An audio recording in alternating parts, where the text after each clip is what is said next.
Kat has won 22, 23 pitch contests in which those winnings went to fund her company. And so I can tell you, I have been a judge at these pitch contests. I have seen how they go down, and this will surprise you. And here's a shocker. Everybody wants to win. Nobody is laying down. Nobody is going, hey, Kat, I'm gonna lay down so you can have the money. And this is money for early stage companies, which I don't know if you're familiar with what has happened since the everything bubble, but that doesn't exist, right? If you want to know what the mythological Loch Ness monster marries the Sasquatch and they have a child looks like, it's called startup capital. And so here we are with the expert of startup capital. And in the next few minutes, I expect myself to learn something. And so here we go. Hey, Kat, how are you today? I am good and honored to be here. That was quite the introduction. So I do hope that I live up to it in the next few minutes or so. I can redo it. Kat Weaver is a startup professional who has been through several rounds of financing, is an accomplished entrepreneur with accolades in both technology and early stage companies. And no, you know where that's going to happen? Where that intro is going to happen? On CNBC Squawk Box. I did a podcast with her. I can't believe she came public. I haven't heard from her in years. Believe me, this happens to me all the time. Who would I podcast? I podcast these guys, and they go, or gals, and they go, you know what's emerging is a Bitcoin. I'm like, fuck you, Bitcoin. What is that? I'm not doing that bullshit. And then they're like, hey, would you like to come visit my island? No, because I'm not sending an invite to a loser like you. Well, this happens to me all the time. I meet the emerging Kat Weavers, and then they explode, and they tell me the whole plan the whole time. Right? I'm like, you have lost your mind, right? And then, anyway. All right, Kat, good introduction. I think you can live up to it. Let's go hard in the paint here. You need to prepare for a pitch contest. I want to see how much overlap there is in the ways you prepare and the way I would prepare.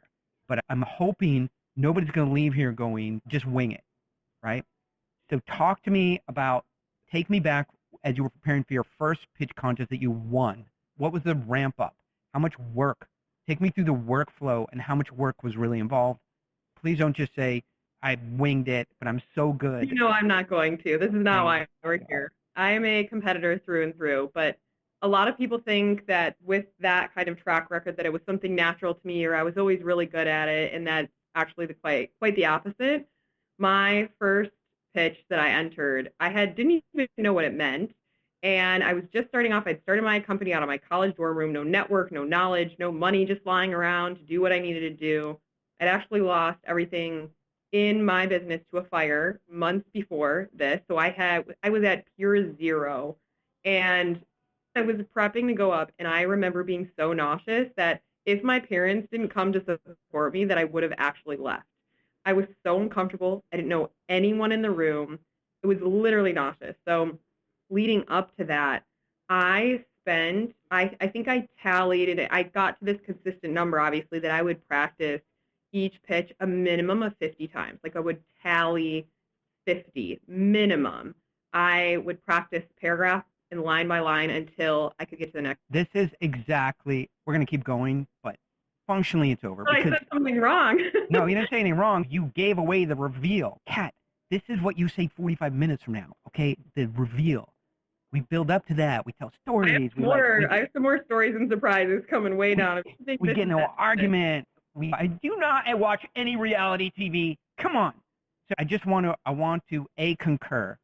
B, I want to say if there's anything that you're going to hear today that is worth tattooing on your arm permanently, it is you are definitely not putting enough cycles and reps.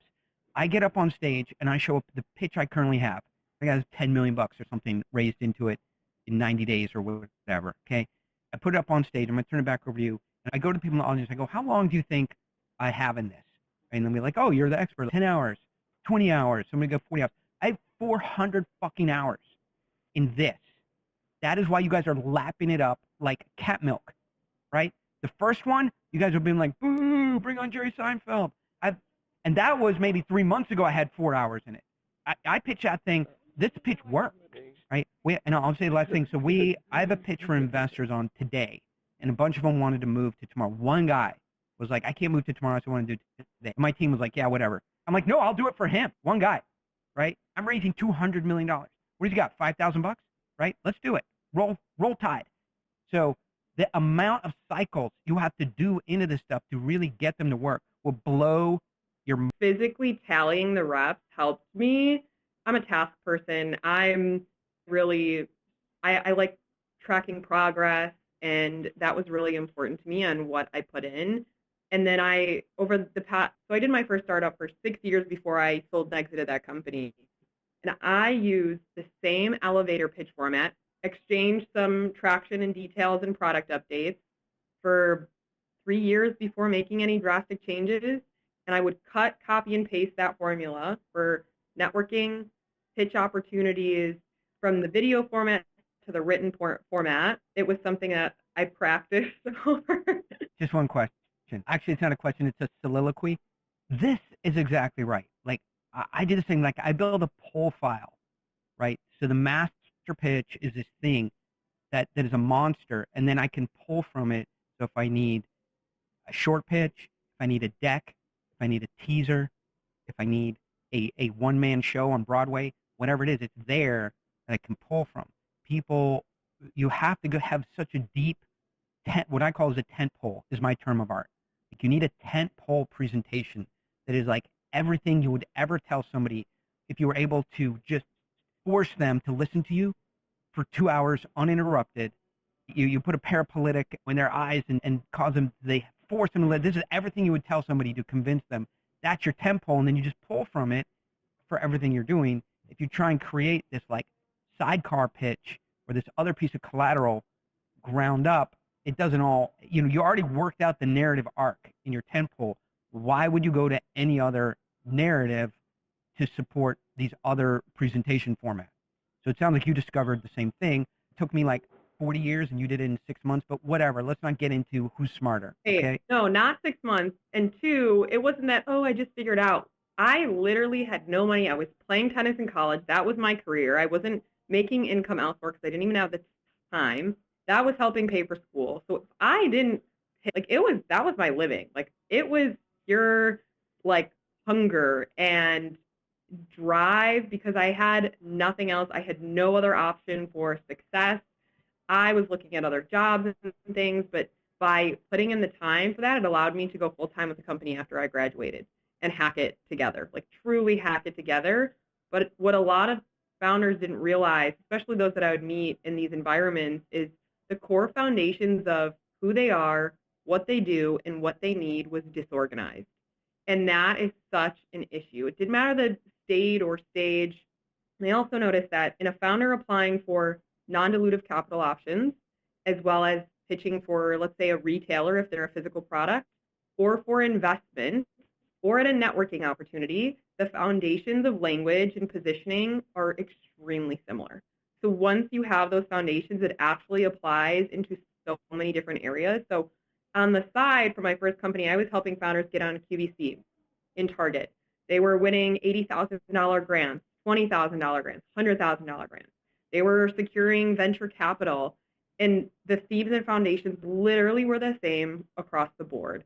So we have specific programs that we force founders to do that because it was based on a need and them having to communicate the business properly. So what's the fundamental narrative arc that you would recommend somebody coming into what I would call a warm cold situation, right? A warm cold is like you've been admitted in, at some point they looked at you and said, hey, I'll take this meeting, but that was the warm. Since then, they've been on vacation, they got in a fight with their neighbor, something happened in the company, the counterparty didn't sign a document, and things have happened. And then you walk in, and shocking, they didn't prepare for this important meeting to you. And they're going, oh, great, Catherine, Kat, sorry, just start at the beginning. And so it was warm, but now it's cold. What is the narrative architecture that gets you to regain that room, establish dominance in it for that moment, architect some status, and work towards a decision point that would get them moving? There's got to be a story arc that allows that to happen. first two things is that a lot of founders forget that investors are people too, that they just need a brain dump at them, and there's no give and take, and that's just not true. The majority of investors are human, despite them not seeming like it. They have emotions, they make emotional decisions, they are relationship based. And then two, when you're going to pitch for money, not all money is good money. So it is a matter of you're also testing out the relationship, because giving up equity is like getting into a marriage. So if a founder is not treating it as dating, getting to know each other's strengths, weaknesses, and build a relationship, just instead of pure word vomit and data dump at them, you're already setting yourself up for failure. So I have to preface those two things, because it's not, oh, say exactly these 5 things and you're guaranteed success. If you don't understand those elements, you're not going to make it to the next stages. And then we see a lot of founders go into meetings and all of a sudden they pull up their deck. They don't ask anything about the person in their day. There's not even small talk or relationship or where you picked off from, or even a recap is respectful to help someone with relationships. So an investor is getting hundreds of deals a week. A founder is not special in being the first person to talk with them or even be the first person in that industry. Either if there's part conversation or email, hey, just to catch you up, this is where we're at or what we last talked about.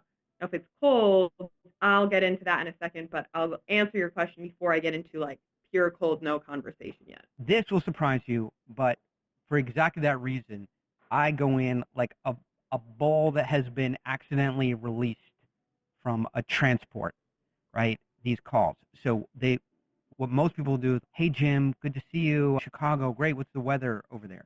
If somebody in this, within 10,000 feet of here in my organization says, ask somebody how the weather is, they're gone. Game, do you know that? Did you watch 300 with that big pit? Didn't. I watched 300. It might not be your cup of tea, but the messenger comes and he's, hey, don't kill the messenger when they come to Sparta or whatever. And Leonidas, the king of Sparta or whatever he is, just kicks the messenger into this giant pit to have in the middle of the village. He doesn't care. You cannot ask somebody what the weather is, I believe. I'll try and pick something out that is going on with them very specifically, hopefully, in image. Now, hey, that's a nice hat. What's the story behind that hat? But really, have you ever seen these loops of people who are amazing at giving compliments? Have you seen any of these internet? I'm under a rock. This is one rock you want to climb out of and see. There's like a string of people who have recorded themselves giving these unbelievably insightful compliments to just random strangers, right? It is so interesting to me. And so I like to model that and just really see what is going on over there that's interesting in order to your point, start this as human to human. So if something weird is going on, I point that out. If I saw something weird on their website, so it's not always positive. Sometimes I'll go, hey, I'm super confused. When I looked at your website, you're like, hey, we love late stage companies and we put $100 million to work in 2 companies in the last 6 months. And meanwhile, here we are meeting about a startup which you cannot possibly deploy more than $1 million into. Help me square this circle. Which one is it? So I'd love to get them either on their back foot or their front foot, but something, and I think I hear you saying the same thing, is get something besides, hey, nice to meet you, Jim, I'm Kat. What's the weather like in Chicago?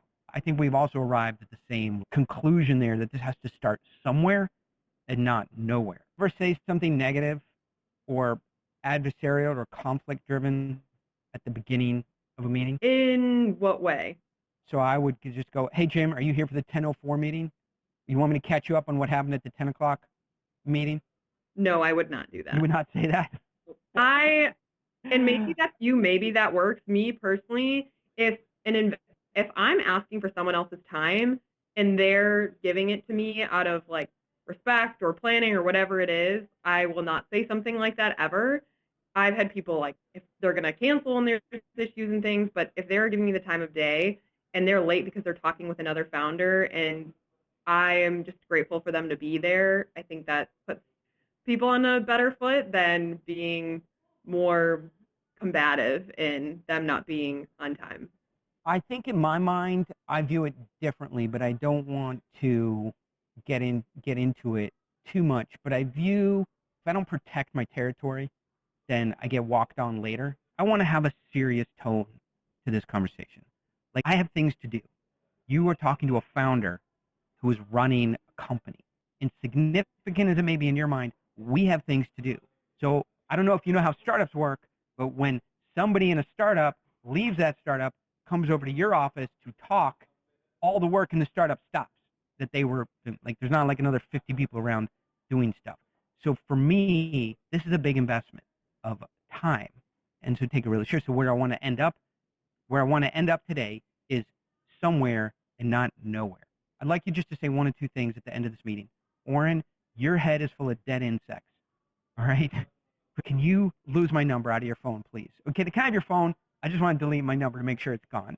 Or, hey, Oren, this is amazing, and we're super excited. Let's figure out where to go. But where, as on a startup timeline, where I can't end up is, yeah, send over the deck. We'll take a look at it. We'll go to committee. You do this professionally. We have a startup. We've been working on this for a year. We have 5 people in it. We know we have what we have. Might not be your cup of tea, but we know what we have, and you do this professionally. It just doesn't seem practical that we could get together for half an hour. We couldn't arrive at one of those points, which is, it's a startup. It's not a division of Microsoft, right? There's not a lot to review here. We have an idea. We have traction. We have a team. We got a story, and we have a market. And so I'd like to end up like, hey, let's keep moving or let's not keep moving. So I want to, and that's where I try and get to, and that's why I don't mind a little pressure on people to take it seriously. Maybe I'm not as grateful, and I could use that. But I think that's one area where we have a small departure, but otherwise, just giving you a look at how another person might approach that situation. But obviously, what you're doing is working. And I'm not the end all be all. Everyone has their own methods and ways. They got to do them. I'm merely doing shared experiences and support in what we do. So just because someone else thinks about it differently doesn't mean it's wrong. If it works for them, then so be it.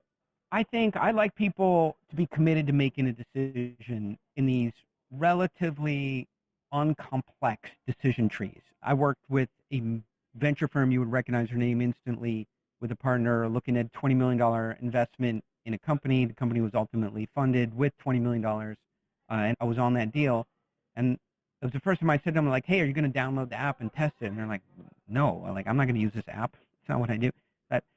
So I developed this archetype of an investor in Newport Beach, driving up in his Ferrari to a glass building, going to the top, sitting there, contemplating, going on vacation, buying a new house, trading the Ferrari up, and then you're in there and Joe has a problem. Insurance is too expensive. You're like, fuck, insurance is not too expensive. I didn't know insurance costs money. Hey, Joe, does insurance cost money? I don't know. Do we have it? Yeah, I think we do. So you're selling you're selling yourself, and you're selling security to that person. But I think many times people confuse investors as being like in any way in their target market, especially in early stage. Like they're not going to use this product. They're not going to buy it. They're not going to download the app. And again, like similar to even a retail pitch, a lot of founders, they treat the buyer as if they're going to go walk in the store and buy it off the shelf, or a specific, like it's just, that doesn't connect. Just because they're buying or investing in you doesn't mean that they have to be 100%. Like, this is a great way to find gas. Like, wait, doesn't your butler just fill your Rolls Royce up in the morning? I don't understand, like, this app. You have to sell yourself and the security. 100%. By the way, what time does your butler get in the morning? Let me ask you differently. Before or after your chef? One day I will be able to answer that question. Because it's personal? Yeah. All right, great. I think we agree. Then what's next for you? So I really like, instead of just getting into, I think naturally a problem should be weaved into the story because personally you had some sort of connection to the problem, whatever that might be. So it's considered story/problem experience. It could even be your background in the industry, somehow weave together. There's a few different ways the founder can go about it based on where they're at and what they're doing. Then I actually like when a founder uses industry statistics or data to actually back up what they're solving versus, all right, and then I created this company. Is the problem legitimate? It shouldn't just be opinion-based or subjective, because a lot of time the story of, oh, I think this bike bag was, literally the one founder was like, it's not fashionable. It's not fashion forward. And it's, okay, why can't another company just go buy that or change the fabric? Or that's just such a subjective thing. So what about the industry is public that you can tell me about to make me feel like this is actually something worth going after. So besides the pure opinion, especially as a first or second time founder, you're the one asking for money, your opinion or your beliefs and feelings about something doesn't actually matter at that stage. So the stats and facts, sources, actual sources of where something came from is something that we like to look at and force our founders to utilize when they're constructing a conversation. I agree 100%. Do you watch a lot of karate movies or any or one? John Wick. What? Hold on. Hold on. Let me ask you a question. Seriously. Did you watch John Wick 1? I think you already know the answer to that. John Wick 2? John Wick 3? Because look, honestly, you could not have seen John Wick 1, which wasn't John Wick 1. I think it was just John Wick because they didn't know that you needed to number them at that point. But so I don't know if you can tell by my background. I am so type A, and I have a hard time sitting still to a point that if I were to sit through long movies, it drives my husband nuts. I would rather do email and work on my business than sit through a movie that is a personal problem and issue. But the TV and movie thing, I don't have the patience. This falls under, did you have a good childhood or are you funny? Okay, but John Wick 4 you saw, right? We can say yeah. Okay, great. John Wick 4, you can't see, but behind me is that thing's a giant screen. So, like, I think I can hit this. It's not hooked up right now. Mac 1 to wall, Mac 2, maybe. Apple Live, Mac 4. I can't do it through here. But that's a giant 40-foot wall behind me. Wall. Where's my Mac 1 to wall? No. So that's a 40-foot wall. So we just normally have John Wick 4 playing in loop on it. And so in these karate movies, you can imagine, there's one scene where the master comes out. And the younger guys are very hyperkinetic in terms of wanting to challenge the master. And they do all these things and attacks and everything. The master just does one move with his cane. Like, he makes one simple move that like wipes out the attacking young guns. And that's the point of the master. So just with a broomstick or something very simple. And so if a young company is pitching to me and they start talking about their problem and their market, that move of just grabbing a broom and just like wiping out all of this kinetic energy with one swift fell is where is the supply and demand dislocation? Because that is where capital goes to. Is not problems and market size. It goes to choke points in supply and demand. So if you can put some numbers around that and show that you have a jaw-dropping solution for a supply choke point, then you have a pitch which has economics around it, which I think is exactly what you're saying, is where is the defensibility of the intersection point of your problem and your market size. A problem and a market size does not a company make. A supply and demand dislocation a company makes. I think about it, that's how you have to be paired with numbers in this route to defend what consumers or businesses are actually willing to do from a market demand standpoint. People think of solution, they're like, oh, I have to share my screen, or oh, let me just show you this demo, or oh, I just have to share this, or we are disruptive. And I'm like, literally everyone and their mother is saying that we're disruptive. I'm a believer in slides because, like you, I was nervous my first pitch, big pitch, 15 years ago, really big one. I get nervous tomorrow. And I just find like having a slide provides that crutch. And my standard is comedians. Like comedians they don't have a slide, right? And they're like, hey, my next joke relies on this picture of a mountain. So I have so much respect for them. They just walk out there and they create these narrative arcs that are amazing. They're not that different from a pitch, but they don't need the slides. It's so cool. But I feel like, I don't know, I need my slides as my crutch. 98% of founders, but I think that a lot of them put too much emphasis on that before actually constructing what they need to say or how they will say something. Yeah. And so they use it incorrectly, or they treat the deck as like it's the hero when you're the one giving the pitch and describing the person. They're investing into you, not this temporary design or demo that you created. That's not the point. So I think And using it as a crutch, a lot of people utilize it or think about it in the wrong way. Slides can be magical if you have the right slides and they're part of it. I find if they're just disconnected from your performance, right, and you're having a point, the audience knows that the slide is something that's telling you what you should be telling them, that they do not like. The slide adds something that you cannot do in words, that then it has utility. If the slide is there to do your job for you, then you'd get potentially a bad rating. And I can tell you, if you have supporting elements of what you're speaking to, can provide graphics or some sort of timeline or something to help visually construct it of what you're directly speaking to in that moment, then yes. But if it's adding other pieces, like one founder, she was talking about her solution and she had all these random stats at the bottom.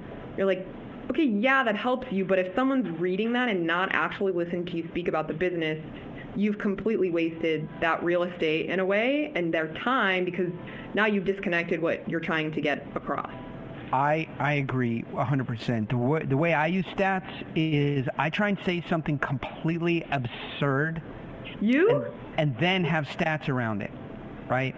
So, for example, I have a pitch right now that says engineered quartz is an $18 billion market in the United States.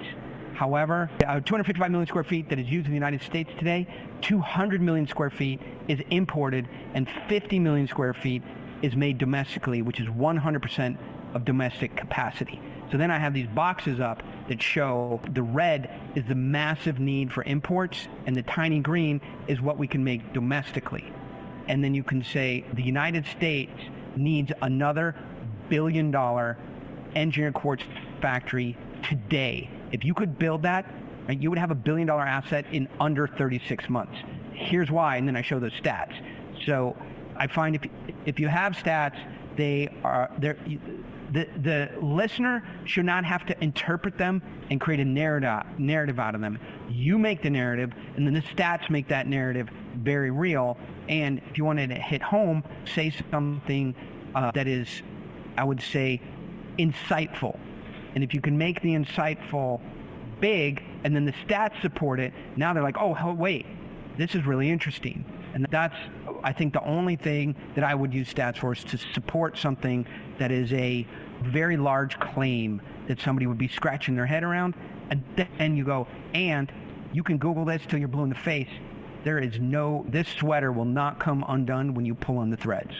And it should be within the last few years. We'll see founders utilize stats that are like, you've got to find something more recent, whether it's if it's a health study, if it's a claim about the industry or growth or whatever. It's, okay, the last 7 years ago, 5 years ago, it's too far off. So the timeline of a stat is also important. That's the old Abraham Lincoln once said, you can't believe everything you hear on the internet. Yeah.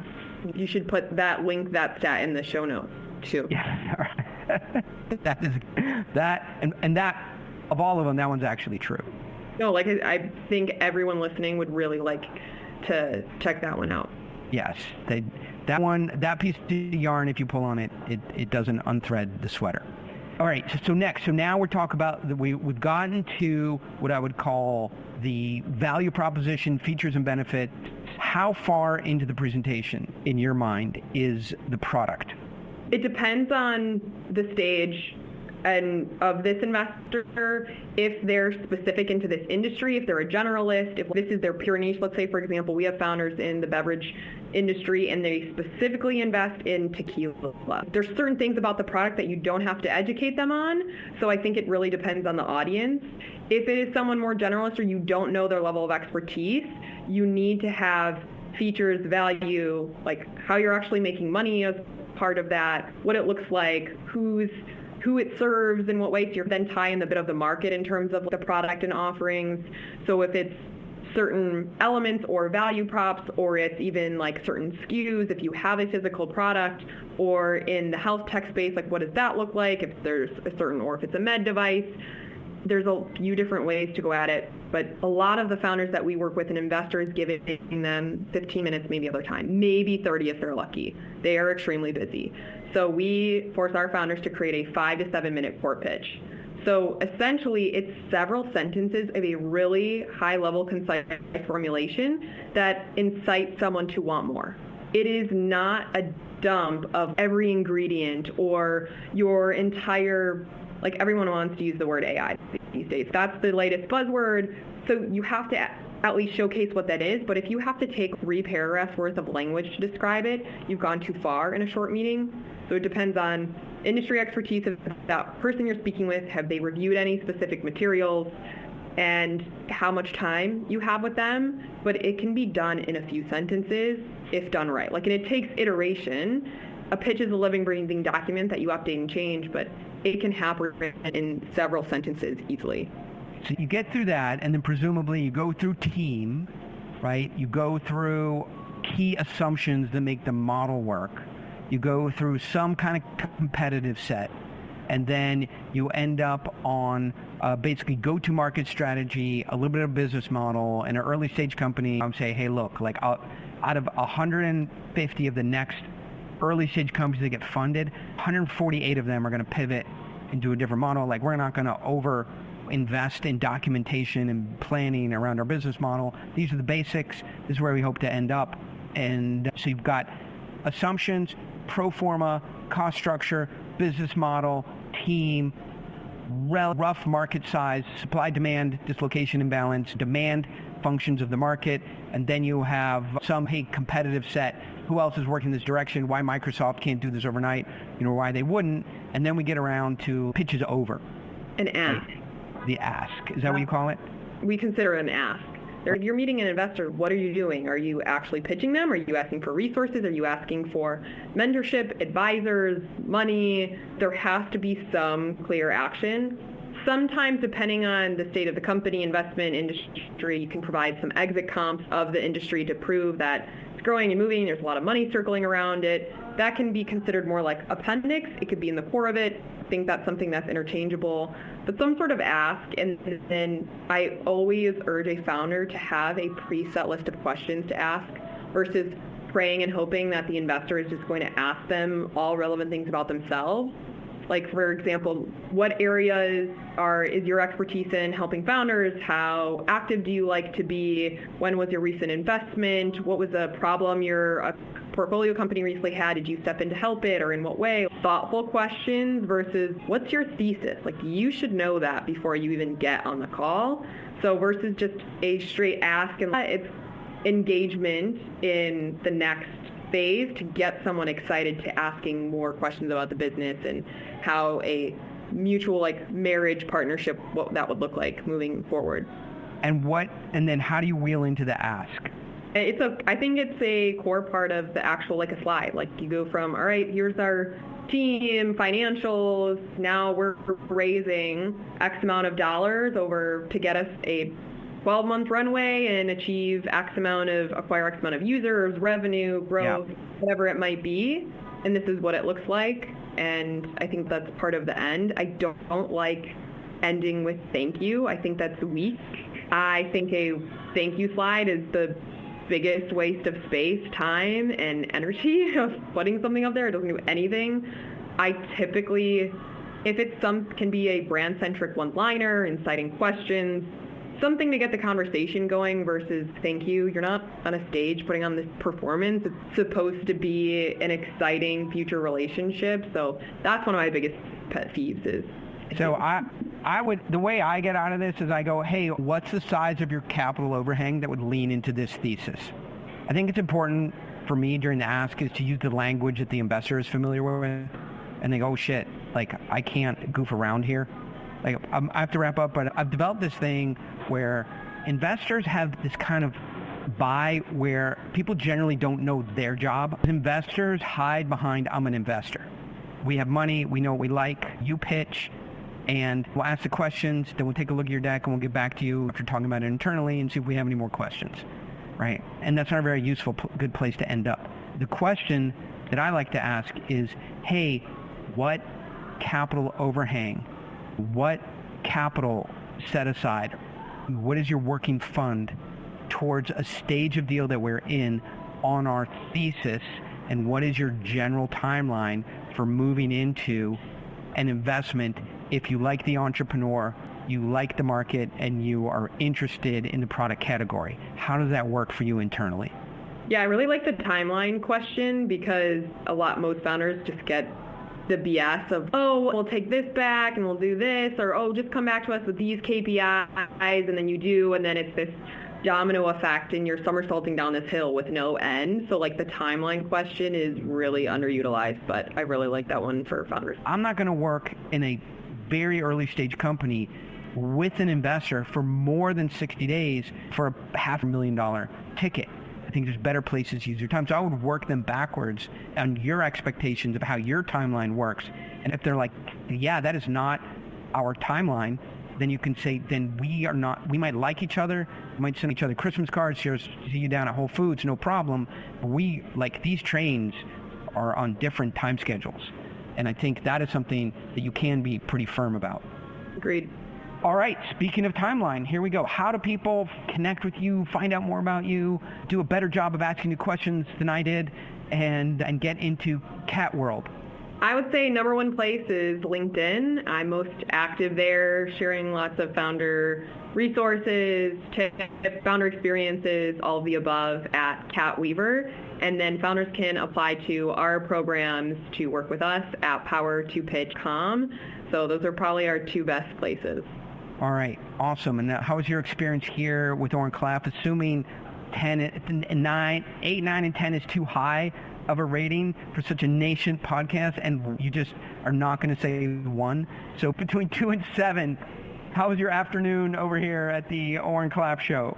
No, I'm going to give you a 5 because I was judged on not knowing any of these movies or this TED Talk or any of these references, but I feel like I held my own. But I'm going to give you a 5 for the judgment on the movie choices because just not my world, and I got no shame in not one. All right, so I think on that note, you're just going to take your husband out for a romantic date night to John Wick 4 and then report back to me and be like, oh my God, that was so good. I can't believe you're the reason we fell back in love.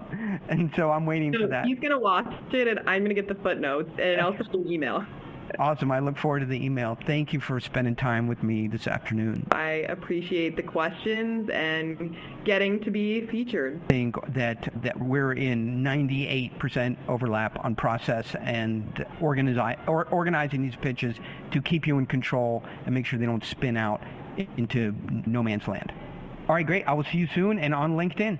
Thanks, All right, Oren. thanks, Kat. Yeah, bye-bye.